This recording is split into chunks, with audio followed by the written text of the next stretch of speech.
네, 안녕하세요. 텍트로니스 기술지원팀의 김건아입니다. 네, 이번 강좌는 실제 리얼 신호를 가지고 스코프를 이용해서 어떻게 측정을 하는지 보는 실습 시간입니다.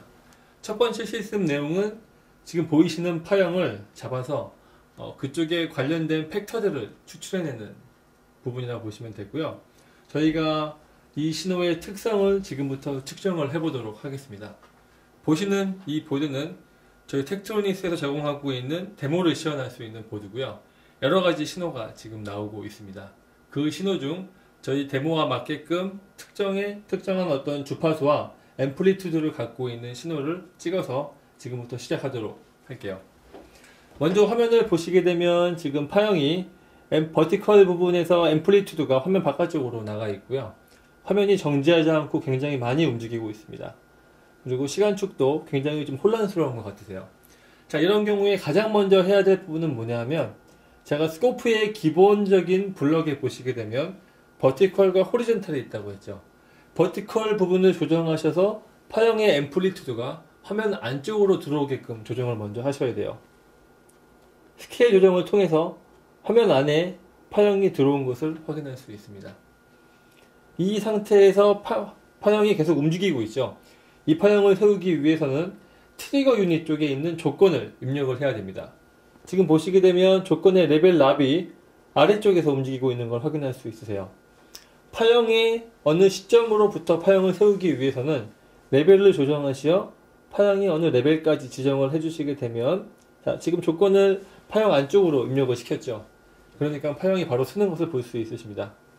제일 먼저 하실 일은 버티컬을 맞추시고 그 다음에 트리거를 조정하셔서 파형을 세우는 일이 제일 먼저입니다. 자, 그 다음에 파형 개수가 너무 적어요. 저는 파형 개수를 많이 보고 싶습니다. 그러면 호리젠탈 쪽을 조정하셔서 이렇게 파형 개수를 많게 측정하시면 됩니다. 지금 첫 번째 실습 부분에서는 하나의 파형을 가지고 주파수와 앰플리튜드를 측정하는 방법에 대해서 알아보겠습니다. 제일 먼저 수동 방법인 커서에 대해서 알아볼게요. 커서 버튼을 활성화시키시게 되면 화면에 커서가 디스플레이 되는 걸 볼 수가 있으십니다. 이 상태에서 커서를 A와 B라고 하는 납을 이용해서 화면 안쪽으로 집어넣어 볼게요. 커서의 종류를 바꿔서 앰플리튜드를 먼저 재겠습니다. 자, 너무 빨리 움직이니 파인 버튼을 움직여서 천천히 움직일게요.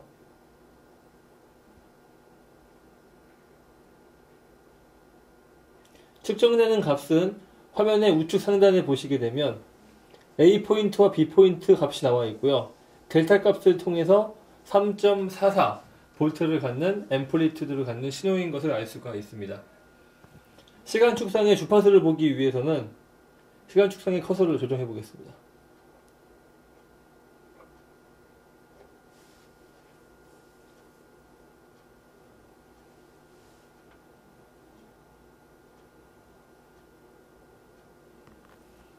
이 파형은 주기가 240 나노세크가 되는 파형임을 알 수 있습니다.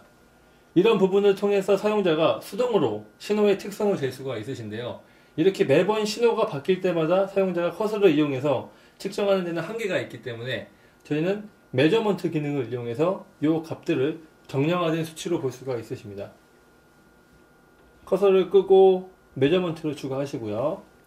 애드 메저먼트에 가셔서 먼저 이 신호에 주파수를 추가하겠습니다.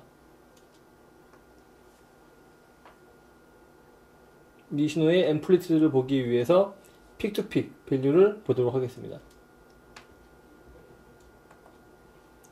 화면 하단에 지금 측정되고 있는 신호의 주파수가 지금 측정되고 있고요. 픽투픽 값이 3.56V, 즉 아까 커서로 측정한 값과 거의 유사함을 알 수 있으십니다.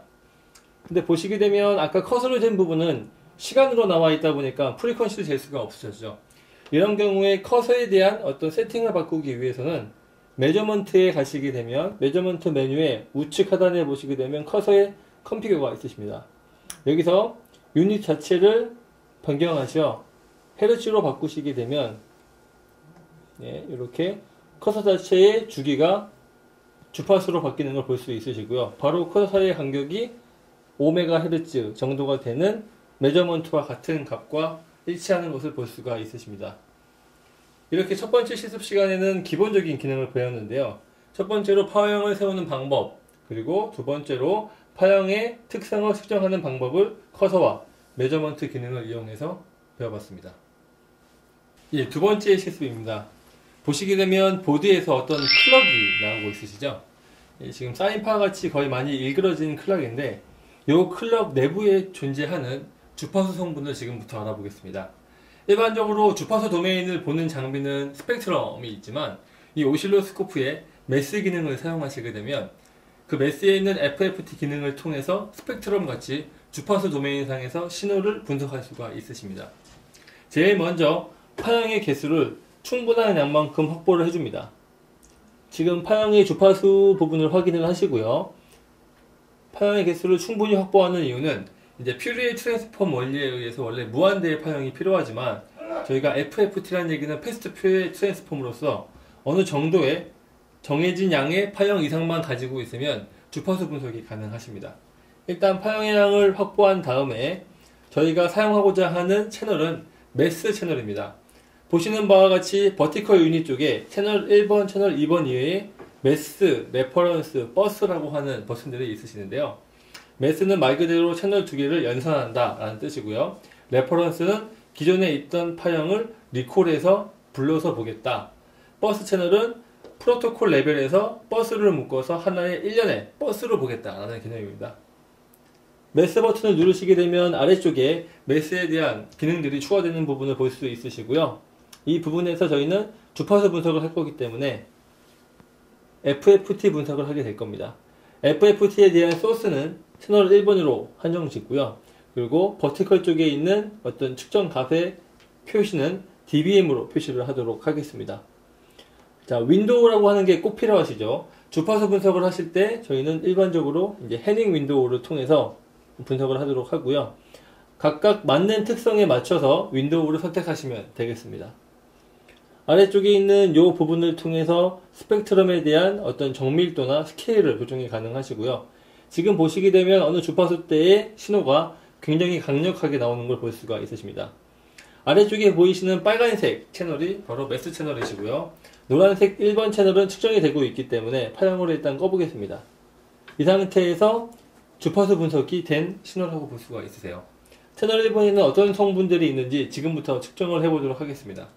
스코프의 호리젠탈은 기본적으로 타임 스케일에 맞춰져 있기 때문에 이 매스 부분의 측정을 하기 위해서는 커서를 이용해서 측정하는 방법밖에 없습니다.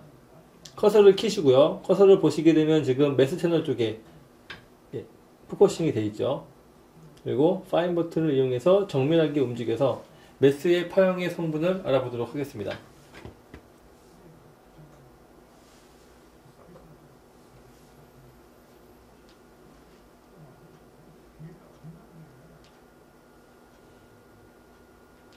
지금 보시는 바와 같이 매스 채널을 통해서 100메가 정도 되는 신호가 굉장히 많은 성분을 띠고 있음을 알 수가 있으십니다. 100메가와 저쪽에 보이는 하모닉 성분이 두 개가 있겠네요. 두 개의 성분은 두 번째 하모닉 성분이 한 200메가 정도가 되고요. 세 번째 성분은 한 300메가가 좀 안 되는 신호인 걸 볼 수가 있으십니다. 자, 이런 식으로 하나의 사인파 같이 모이는 클럭 속에는 여러 개의 주파수 성분이 모여있는 것을 볼 수가 있으십니다. 여러분들은 매스 채널을 이용해서 채널 간 연산, 더하기, 빼기, 곱하기를 할 수가 있으시고요. 이런 식으로 파형에 있는 FFT 분석을 함으로 인해서 채널 1번에 들어있는 주파수 성분을 스코프를 이용해서 볼 수가 있으십니다. 세 번째 실습은 이상 있는 신호를 저희 트리거를 이용해서 잡아내는 실습인데요. 보시게 되면 지금 파형이 여러 개가 잡히고 있으세요. 저희 디지털 포스포 스코프 같은 경우에는 굉장히 빠른 업데이트 레이트를 자랑을 하고 있습니다. 보시게 되면 잔상 비슷하게 많은 파형이 남고 있죠. 이 잔상 파형을 좀 더 자세히 보기 위해서 저희가 파형의 강도를 높여보도록 하겠습니다.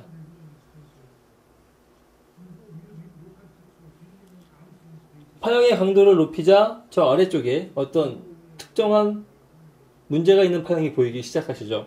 저희가 일단 런스탑 버튼을 눌러서 그 문제 있는 파형을 잡아보도록 하겠습니다.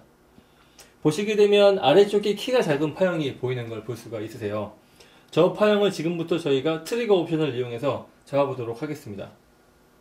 일단 첫 번째 할 일은 이상 있는 파형의 특성을 먼저 잡아내야 됩니다. 커서를 키시고,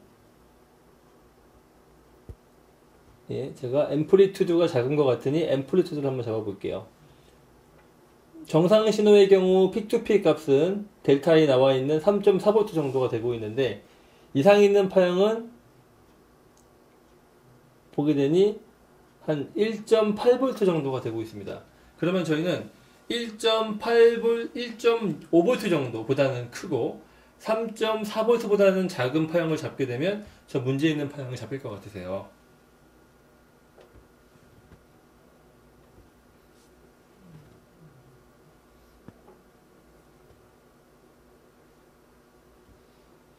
먼저 문제 있는 파형을 잡기 위해 트리거 메뉴를 활성화시키고요. 파형의 차이, 앰플리튜드 차이에 의해 트리거를 할 수 있는 런트 트리거를 활성화시킵니다. 소스는 당연히 채널 1번이시고요. 그리고 런트 트리거의 특성을 보시게 되면 이제 펄스가 상방을 향할 때 또는 펄스가 하이 임피던스에서 로우로 떨어질 때 동작하는 네거티브 엣지일 때 여러가지 경우를 선택할 수가 있으신데, 지금은 하방에서 상방으로 올라가는 포지티브 엣지인 걸 알 수가 있으십니다. 이 부분이 바로 이제 스레숄드를 결정하는 부분이신데요. 아까 1.5V보다는 크고 3.4V보다는 작은, 즉 저희가 한 3V라고 얘기를 하겠습니다. 3V와 1.5V 사이에 있는 파형을 잡아보니까 바로 지금 잡히는 것이 보이고 있죠. 보시게 되면 여러 개의 문제 있는 파형 부분 중에서 이렇게 그 특정 부분만 파형을 잡아낼 수 있는 기능이 오실로스코프의 트리거 메뉴 중에서 저희 쪽에 있는 하이 퍼포먼스 트리거를 통해서 이렇게 측정이 가능하십니다. 다른 방법으로 많은 파형을 한번 잡았을 때 이 파형 중에 문제가 있음을 저희가 알고 있으면, 아까 제가 서치에 마커 기능이 있다고 말씀을 드렸죠. 서치 기능을 활성화시켜서 서치를 키시고 서치하는 타입을 저희가 런트로 지정을 해보겠습니다. 소스 1번에 포지티브 엣지의 스레숄드를 보시게 되면 아까 제가 1.5보다는 크고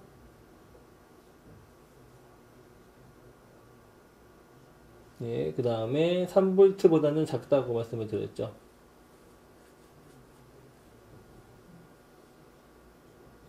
이런 상태로 런트가 나오는 부분이 정말 잡히고 있는지 지금부터 확인하도록 하겠습니다. 지금 보시게 되면 T 위쪽에 어떤 부분이 활성화되고 있죠. 화살표가 하나 보이실 겁니다. 이 부분에 저희가 마커를 통해서 정말 캐치를 했는지 확인을 해보겠습니다. 줌인을 해보니 측정이 되고 있는 지금 부분에서 바로 위쪽 부분에 하얀색 마커 표시가 올라와 있는 걸 알 수 있고요. 이런 서치의 마커를 통해서 이미 획득한 파형 자체도 문제 있는 부분의 파형을 조건을 집어넣어서 캐치를 할 수가 있습니다. 지금 보시는 바와 같이 트리거 기능을 잘 쓰시게 되면 문제 있는 부분을 빨리 찾을 수가 있으시고요. 이 찾은 부분을 통해서 디버깅이 가능하십니다.